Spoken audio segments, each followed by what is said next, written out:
Saudara yang kekasih di dalam Tuhan Yesus Kristus, pagi hari ini mari kita berikan yang terbaik. Hati kita, hati yang menyembah Tuhan. Tak selamanya mentari bersinar, tak selamanya dunia berputar.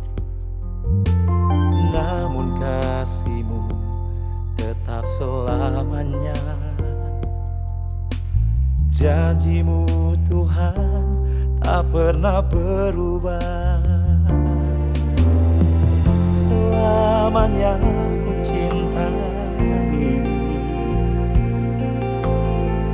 tempat kediaman-Mu Tuhan. Selamanya ku kagumi kasih-Mu tiada batasnya. Takkan pernah aku ingkari kasih-Mu, selalu ada untukku.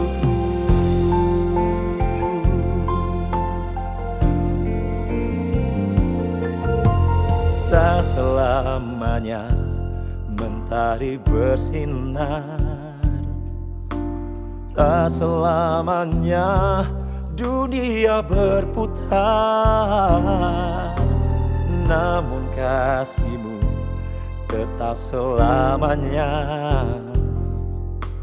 Janji-Mu Tuhan tak pernah berubah. Oh, selamanya ku cintai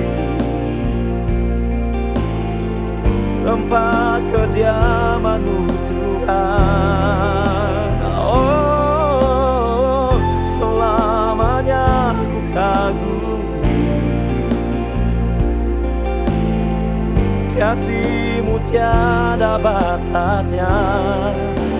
Takkan pernah aku ingkari kasih-Mu, selalu ada untukku. Haleluya. Terima kasih Tuhan, terima kasih Yesus buat kebaikan-Mu. Oh, haleluya. Yesus, Kaulah segalanya. Terima kasih Tuhan, terima kasih Yesus. Oh,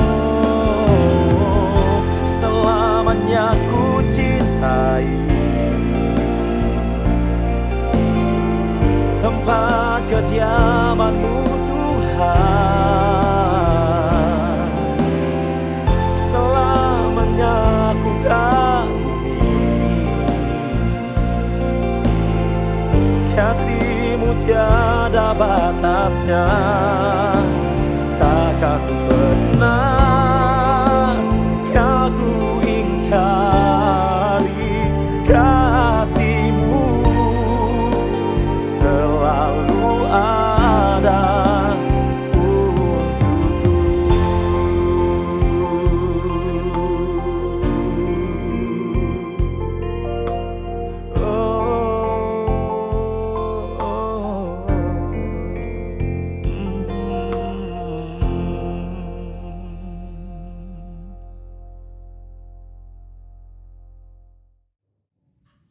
Selamat pagi jemaat yang diberkati Tuhan. Salam jumpa dalam program Morning Worship pada pagi hari ini. Kembali kita akan belajar kebenaran firman Tuhan, dan pagi hari ini terambil di dalam Injil Lukas pasalnya yang ke-18 ayat 35 hingga ayat 43.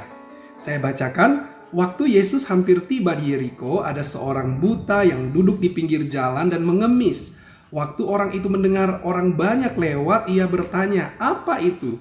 Kata orang kepadanya, Yesus orang Nazaret lewat. Lalu ia berseru, Yesus anak Daud, kasihanilah aku. Maka mereka yang berjalan di depan menegur dia supaya ia diam.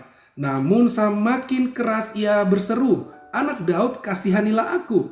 Lalu Yesus berhenti dan menyuruh membawa orang itu kepadanya. Dan ketika ia telah berada di dekatnya, Yesus bertanya kepadanya, apa yang kau kehendaki supaya aku perbuat bagimu? Jawab orang itu, Tuhan, supaya aku dapat melihat. Lalu kata Yesus kepadanya, melihatlah engkau, imanmu telah menyelamatkan engkau. Dan seketika itu juga melihatlah ia, lalu mengikuti dia sambil memuliakan Allah. Seluruh rakyat melihat hal itu dan memuji-muji Allah. Saudaraku yang dikasihi oleh Tuhan, menarik sekali apa yang dikisahkan dalam firman Tuhan yang kita baca hari ini. Orang buta yang duduk di pinggir jalan dan mengemis ini tentu tidak dapat melihat apa yang terjadi di sekitarnya. Tetapi kebutaannya itu tidak membuat dia tidak mempedulikan apa yang terjadi di sekitarnya. Justru dia begitu peka dengan apa yang terjadi di sekelilingnya, Bapak Ibu Saudara. Dan ada kalanya orang-orang yang dapat melihat justru tidak dapat melihat. Dan mereka pun tidak peka dengan apa yang mereka dengar. Saudara, orang buta ini bertanya ketika ia mendengar ada orang lewat di sana, dia bertanya, apa itu? Lalu orang memberitahukan kepadanya, Yesus orang Nazaret lewat. Yang menarik adalah orang buta ini langsung berseru dan seruannya adalah, Yesus anak Daud, kasihanilah aku. Saudara, bukankah orang berkata yang lewat adalah Yesus orang Nazaret? Tetapi sangat menarik sekali, seruan orang buta ini bukan Yesus orang Nazaret, tetapi yang dia serukan Yesus anak Daud. Dan yang lebih menarik lagi, ketika orang-orang melarang dia berseru-seru demikian, Alkitab mencatat dia semakin keras berseru berkata, Yesus anak Daud, kasihanilah aku. Saudara, apakah pesan firman Tuhan dari bagian ini? Ya, ketika kita tahu bahwa pertolongan kita hanya pada Yesus Kristus, maka kita harus bersikap seperti orang buta ini, Bapak Ibu Saudara. Ya, kalau kita membandingkan sikap kita kepada Tuhan Yesus dengan sikap orang buta ini kepada Yesus, apakah bedanya? Ya, Saudara, kemungkinan besar ya banyak sekali perbedaannya. Kita tidak sama dengan orang buta ini. Orang buta ini seakan-akan tidak tahu malu, Bapak Ibu Saudara. Dia diceritakan di sini dia tidak tahu diri ya. Kenapa saya katakan demikian? Karena saat itu orang banyak sementara mengikuti Yesus. Dan dia berteriak-teriak memanggil Yesus anak Daud, kasihanilah aku. Bahkan semakin dilarang, semakin keras dia berseru. Pertanyaannya adalah kenapa dia sampai berbuat seperti itu? Saudara, kalau dia tidak merasa bahwa pertolongan satu-satunya hanya pada Yesus, saya yakin dia tidak akan berbuat seperti apa yang dia lakukan pada saat itu. Saudara, dia berbuat seperti itu karena dia tahu bahwa satu-satunya yang dapat menolong hanyalah Yesus. Dan satu-satunya kesempatan yang dia punya hanyalah saat itu ketika Yesus lewat di situ. Maka dia berjuang dengan keras, dia berseru-seru, berteriak sampai pertolongan itu tiba. Dan kalau kita lihat di ayat yang ke-41 dikatakan di sana Tuhan Yesus mendengar itu. Dia berhenti dan dia suruh bawa orang buta itu kepadanya. Dan berkata, apa yang kau kehendaki supaya aku perbuat bagimu? Dan di ayat selanjutnya akhirnya orang buta ini menerima pertolongan. Orang buta ini menerima mujizat. Dia yang dulunya tidak bisa melihat sekarang dapat melihat. Saudara, seberapa besar kita merasa bahwa satu-satunya pertolongan kita hanya kepada Yesus. Begitu jugalah kita harus berseru kepadanya. Berseru dengan keras, panggil nama itu. Saudara, Tuhan itu sangat peduli dengan kita. Tapi seringkali kita tidak merasa bahwa pertolongan satu-satunya hanya ada pada Tuhan. Kita masih mempunyai pertolongan-pertolongan yang lain. Kita berpikir bahwa ada yang lebih mampu daripada Tuhan. Ada yang lebih menjamin daripada Tuhan. Bahkan ada yang lebih cepat jawabannya daripada Tuhan. Saudara, saat ini firman Tuhan mengajar kita, jadikan Tuhan itu penolong satu-satunya dalam hidup kita. Teruslah berseru dan panggil namanya. Dan ketika kita menaruh pengharapan kita hanya pada Tuhan, maka kita akan melihat betapa Tuhan itu sangat peduli dengan kita. Kita akan alami mujizat, kita akan alami pertolongan Tuhan. Puji nama Tuhan, mari sama-sama kita tundukkan kepala kita berdoa.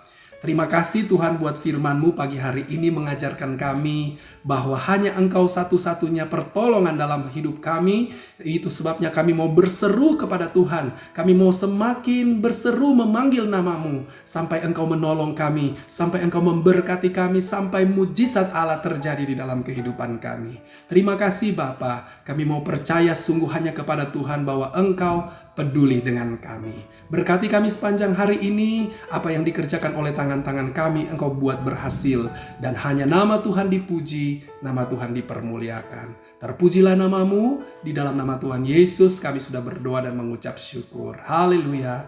Amin. Puji Tuhan, selamat pagi. Tuhan Yesus memberkati kita semua.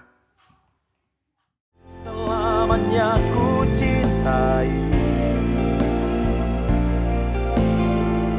tempat kediaman-Mu Tuhan. Selamanya ku kagumi kasih-Mu tiada batasnya.